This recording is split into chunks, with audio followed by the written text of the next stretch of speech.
Hello, welcome back to everyone that's tuned into our channel, American Ultra Stock. Here we are, Braden and I today. You see the stadium in the background.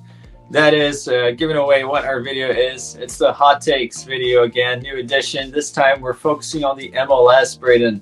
And straight to the point, what's your first hot take about MLS? You see your team right there, the Union in the back.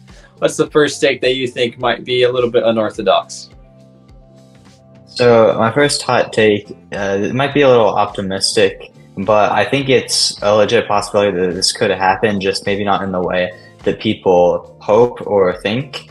It's that the aftermath of the 2026 World Cup and all of the major footballing events that are going to be here, obviously with Copa America coming later this year, Club World Cup in 2025, I think all of that is going to make a huge difference on the sport. And I think ultimately a relegation and promotion plan is going to be decided by and confirmed by 2030. And just to clarify, that doesn't mean the ideal scenario where MLS and USL merge and we have MLS the first tier, USL Championship as a second, USL League One, and so on and so forth down the pyramid. I don't think that is going to happen anytime soon, if ever, but I do think that there will be some sort of pro rel in the US that is confirmed to be being put in place by 2030, whether it's within USL or whether MLS has enough teams to create two leagues, which I anticipate being something they could do to combat a potential pro rel that USL could implement, since they already have three. There's been a lot of expansion teams in MLS in the recent years, and they don't seem to be stopping. San Diego FC going to be coming in not this season, but the next season, and I think they're just going to keep adding teams until eventually they have enough to separate into two leagues, and from then on have an MLS 1, MLS 2. So it's technically promotion relegation, but realistically, I don't think the levels are going to be too different between the two, but it'll be something. I agree. I think that our dreamlike scenario where the MLS and USL merge is never going to happen. Sadly, I don't see it happening. I think both parties, not only MLS, see each other as rivals and the product of soccer in this country. So I don't think that there is much cohesiveness there for them to merge. My next take kind of intertwines with this. It is in regards to development. I will say that MLS is far underperforming in terms of developing US talent, in my opinion. I believe that although we are producing some players, if you look how far we have come in the quality of the league, which is a lot, I think we should be producing a lot more talent. I know that most of our best talent still has to rely on being produced in Europe. And this is my actual take right here, that MLS needs a strategic partner. They seem to focus a lot on the business sides of things. I think they need a strategic partner to popularize the youth competitions in MLS. And this would be, I'll be honest, a lot based on my experience growing up in Brazil. They need to do a Ctrl-C, Ctrl-V of the Copinha São Paulo in the MLS. We see so many good players, exciting players that have trials at clubs in Europe. That is only going to grow if we have an actual product in the youth level where we can watch and is appealing to the masses. At the moment, if you want to watch MLS Next Pro, let's be honest, there isn't even an age ceiling there. So you get some players that are just being used in the reserve squad. If there was a competition in the off season in the MLS, in the off season of the MLS, a competition where it's a US Open Cup format, let's say, where you have USL academies and MLS academies competing alongside each other, and that's the only product that you can consume from US soccer, I think that would vastly grow the popularity of the game, and not only the popularity, but also give these players a little bit more of a chance to showcase their talents, not only to 15 people, 15 parents that are watching on the sidelines, but an actual audience. I know people that would tune in definitely to watch that. And if they have a strategic partner, let's say in Europe, sometimes they have the BMW Cup, or in Brazil, Copa Coca-Cola, the Coca-Cola Cup in Italy, where you have U20s, U21s, U17s playing in an Open Cup format where stakes are high. These kids are going to play in nice stadiums. It's the off season, nothing's happening already. So I know that would be more exciting to watch than the Camp Cupcake, for example. So I think on the business side, since they like the business side so much, if they had a strategic partner to popularize a youth competition, that would be ideal, and that would ultimately make our ceiling of producing higher ceiling players increase. Next one, you can leave a comment on that one as well if you like, Braden, but what's your next take as well? Yeah, I completely agree with that take. I think a lot of these youth tournaments that clubs participate in Europe, South America are a really big help to their academies. And we've seen players go there and get scouted to big clubs I'm just going to give a shout out to Devin DeCourt, the Union Products, who went to one of those such tournaments, played for Anderlecht on trial, actually won best midfielder at that tournament, and is now in the Anderlecht system just because of that one tournament. And he made his first team debut in a friendly this year, so tournaments like that can be really beneficial. We have the GA Cup in America, which I think is actually a very good tournament. But you did say something about being in the MLS offseason. GA Cup is kind of in the middle of the season for MLS and MLS Next Pro, which does make a little bit of sense since players aren't rusty and they're in mid-season form. But I do think in winter time, when not a lot is going on, would probably be a better idea for that tournament to take place, just because, like you said, there would be more eyes on it. And I think if they could get a good sponsor as well, that would be absolutely huge. And I'm going to kind of expand on that with my next take. And it's that MLS academies are very hot and cold. And I don't know if it's because the MLS Next Pro system is very young still. So I don't think it's too right to write it off completely. I think it's a step in the right direction. I think MLS Next Pro has produced a lot of good talents and is going to keep producing good talents. But what I've noticed, and especially in the youth national teams, players seem to get selected from select clubs and not others. There's a group of 5 to 7 MLS clubs who always have so many players in the youth national teams and so many standouts. For example, the Union, New York Red Bulls, NYCFC, San Jose Earthquakes, FC Dallas. I'm sure there's others that I'm forgetting off the top of my head. Those are just some of them. But there's always these select clubs that have good youth prospects, and there's so many that don't. Like Minnesota United never has good youth prospects. Portland Timbers never has any. Just clubs like that. And I don't know if it's like I said, it could be because this whole system is pretty young, but in my mind, there's enough players in America, youth players around the country, where all academies should be relatively balanced. Obviously, some are going to be better than others. That's inevitable. But we have so many kids playing youth soccer. It's the most popular sport for kids in our country. And there's so many people just in all these major MLS cities and the surrounding areas that I think the talent pool is there. Teams just don't identify it. We've seen players move spots. Several kids are moving far away to play for different MLS academies than their hometown ones, which I think is a big factor as well.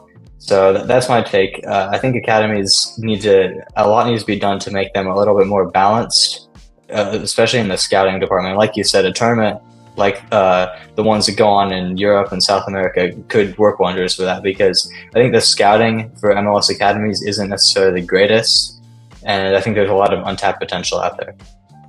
Absolutely. Think about the opportunities for the kids, and even to hype up commercially, make it a very American thing, or there's a goal of the week or something like that where nothing is happening. And it's an opportunity for some of those academies to at least tap into the academies of, let's say, USL clubs, if it was a US Open Cup format. Because you're right, so many kids have to travel far away, and you know that life gets in the way for a lot of their parents. It's difficult. So who's to say how many kids were left along the way that couldn't have the financial backing to do that switch?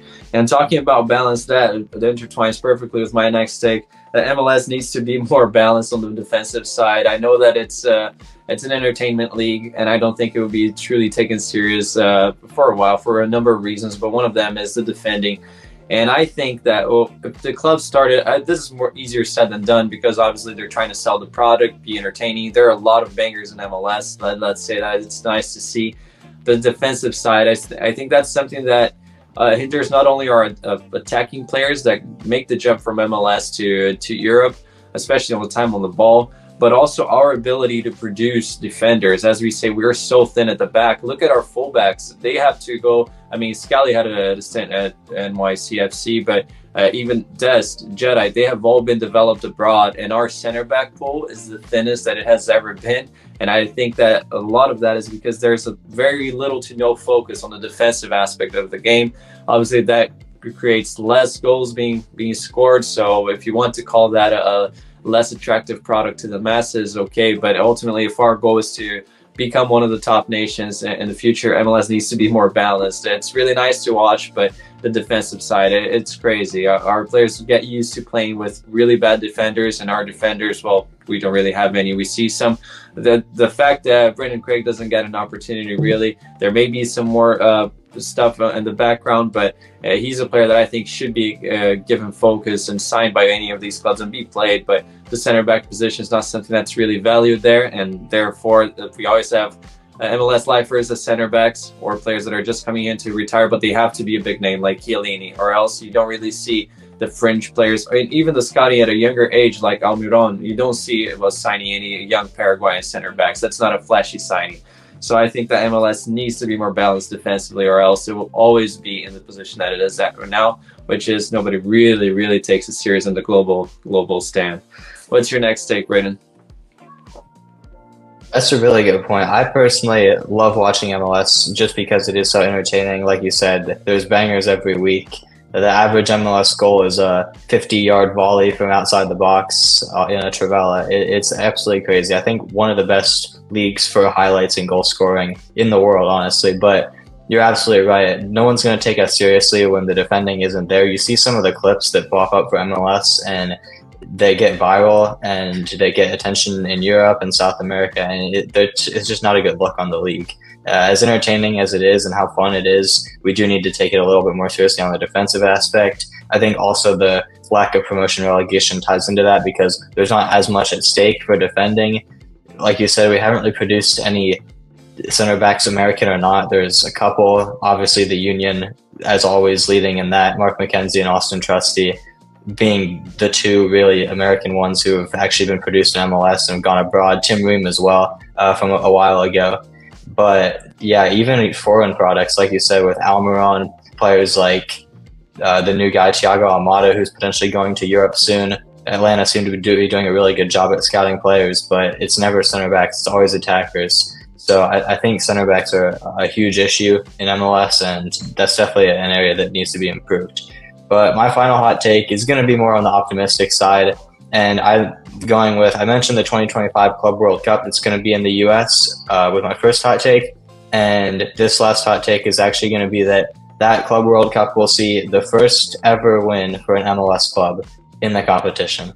And that's mainly because it's being expanded. I believe 24 teams will be taking place instead of the usual 7. So it's a huge upgrade on the competition. Obviously, FIFA wants to make more money as always, so add more teams. They did it to the World Cup. They're doing it to the Club World Cup. Both are in the USA, so clearly we know what the method is for money making. And I'm not going to complain because if we can see some of those games live, that'd be incredible for us, but a little concerning for FIFA aspect. But moving on to the Club World Cup, we're going to have 3 clubs there, presumably. We have the Sounders already locked in, who aren't as good as they used to be, but they're still a very competent club. We're probably going to have a CONCACAF Champions League winner 2024. I think based on the teams that are in the competition, I think the MLS clubs have an advantage. And it also does have to be mentioned, if Monterrey win it again, then an MLS club will be taking that last spot. And also, the participant of the Club World Cup always gets a team in it. So the last spot of the 24 will be filled by an MLS team no matter what. So we should have 3 teams, if not at least 2, guaranteed in the competition. And with an expanded format, there's going to be a lot of teams from around the world. Obviously, there's going to be more good teams from Europe and South America, but there's going to be teams from Asia, Africa, Oceania as well, that I think our MLS teams are capable of putting up a fight against and maybe even beating. So I do think that the first Club World Cup win for an MLS team is coming sooner than we might think, especially since the first MLS team to even make a Club World Cup was the Sounders just last year. But I do think it'll be a huge step for the league as well, and hopefully that comes to fruition. Yeah, that would be exciting to see. Honestly, I would typically be the type of person to criticize FIFA for expanding things, but I'll take it this time. It's in the US. It's within the cycle of growing the sport, close to the World Cup time. So it is ideal, I think. And this thing about making the sport more popular takes me to the wildest take I have ever done in this channel. This is to something that I'm trying to adapt and change the sport, really. But based on the talks that I have with people at work, people that I see every day, I love all types of sports. I love American football, tennis. And it's always but you can tie, but you can tie. Let's honestly, if there's no relegation, make it appealing to the American mass. Do something similar to what was going on with the penalty shootouts that Tolkien did, that horrendous celebration. But I would just say no ties in MLS. If we're not going to have a relegation structure, make it mean something. Don't let them tie. It is a laughing stock for some people that are not too familiar with the sport, that are enjoying it, but they're like, wait, they go home and they tied. They don't really get it yet. And honestly, there's nothing to play for either. Mid-season, you get two clubs that are in the mid-table. What are they playing for? Make it mean something. Try to make it appealing, really. Do shootouts. I think the MLS needs to adapt to the American mass. Nothing wrong with that. I think that the time-wasting rules that they're trying to implement are nice, because you get to see more of the product actually going on and watch the ball rolling. And I think the next step, I don't think this will ever be done, because we are kind of changing and adapting the sport. But I think that in the scenario that there's no relegation, which is already very unique in the world, might as well add something in there that's going to appeal for people that have no idea what soccer is and are trying to get into it. Go to the stadium and watch it 0-0. I had some coworkers that had that experience, and they thought it was ridiculous. So make it mean something for the people that are trying to give the sport a chance. Penalty shootouts, let it be. Or do the OG shootouts where they get the ball in the middle of the pitch and run towards goal. Honestly, that's something that people would enjoy watching. I know that it's a bit of a cheap shot, really, but I'll take anything to make the sport grow in popularity, and I think that this would definitely do it. Do you think that's too crazy, Braden, or? I think it's funny that you should mention that, because I don't know if you know this, but in MLS Next Pro, that's actually exactly what they're experimenting with. There's no ties, and every game, if it ends in a tie, goes to a penalty shootout for extra points. It's the same format as the NHL as well. If they tie, they go to overtime for a little bit, and then after that, they do a shootout, which is actually, I think, where the MLS got their original shootout idea from, because those shootouts were very much the same as the MLS, as the NHL one, sorry, where you get the ball/puck at midcourt and just bring it up and try to score in a certain amount of time. And honestly, I think it's a little bit of a crazy take, I'm going to be honest, especially since we are trying to become more of a serious league. But I think from a strictly American aspect, it is something that would appeal to fans, because, like you said, tying is a very foreign concept to American sports fans. We don't have any sports where that happens. And honestly, I think soccer is one of the only ones in the world that does actually happen. So it's an interesting concept. I like that they're doing it MLS Next Pro. I don't know if it would translate to a completely professional league, but the one added aspect is making them better at penalties for cup competitions to make more entertaining games for that, because we have seen some very underwhelming penalty shootouts in cup competitions, MLS Cup, Open Cup, those types of things. So that would be another added upside of that. But I honestly don't think it's as unrealistic as you would have thought, just considering that they have implemented it into MLS Next Pro. A lot of rule changes in the sport, not even in the US as well, all around the world, are implemented in younger leagues like this to experiment and see how they go. Some of the new rules for offsides in Europe, for example, that happened that were first implemented in the youth league. So I think it could actually happen. It would be definitely an interesting and very American take on it, but it could make it more interesting. So we'll see what happens. All right, anything else you want to add onto the video? I think this is a topic that we can definitely expand onto if you guys enjoy it. Ultimately, you guys take how we're going to tailor our content. But anything else you want to add, Braden? Yeah, just keep an eye out on more MLS related videos. The season's going to be starting next month, so let us know what types of things you want to see. We'll probably do MLS predictions, top prospects that you need to look out for, stuff like that. Maybe CONCACAF Champions League stuff as well. Just let us know. And also, we just started being active on X, formerly known as Twitter, and Instagram. So both of our links for those social medias will be down in the description. Please follow us there. We're going to try to be as active as possible, grow a following on as many platforms as we can for you guys. So yeah, that's all I have to say. Yeah, thank you very much to everyone who has subscribed to the channel lately. We've seen a growth that we really enjoy. Make sure to leave a comment. We always enjoy reading the comments. Let us know what you thought about the takes. Were they ridiculous? Were they not? What do you think about them? What are your takes on MLS that might be unorthodox and around with friends? So just put it down there. We'll have a blast just reading them and making sure to interact with you guys. Make sure to leave a like, subscribe, and share with your friends. We'll see you next time.